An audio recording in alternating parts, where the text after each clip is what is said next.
Je suis la maman de la défunte Michela Ngwa Dorothée, qui a été retrouvée morte à l'échangeur de la RTG, assassinée et violée. Jusqu'alors, je vis dans une douleur que je ne sais pas si cette douleur partira un jour. Jusqu'alors, je vis dans une douleur parce que pour moi, je me disais que ces enfants étaient toujours enfermés.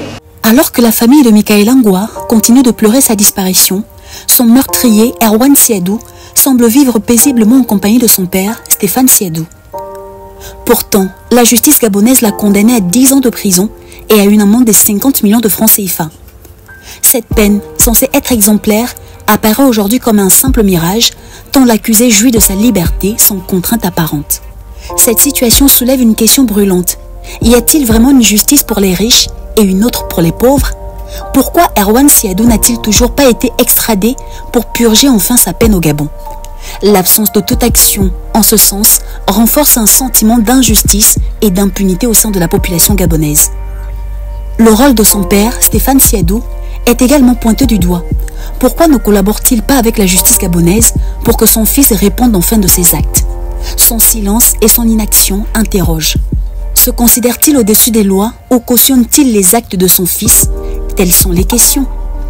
Ce qui indigne encore plus, c'est l'attitude affichée sur les réseaux sociaux, où Erwan Siadou et son entourage semblent défier la justice gabonaise et à la douleur de la famille Ngwa. Une telle provocation ne fait qu'accentuer la colère des Gabonais qui exigent des explications et surtout des actes concrets de la part des autorités. Face à l'inaction judiciaire, certains en viennent à se demander si la seule justice divine pourra rétablir l'équilibre.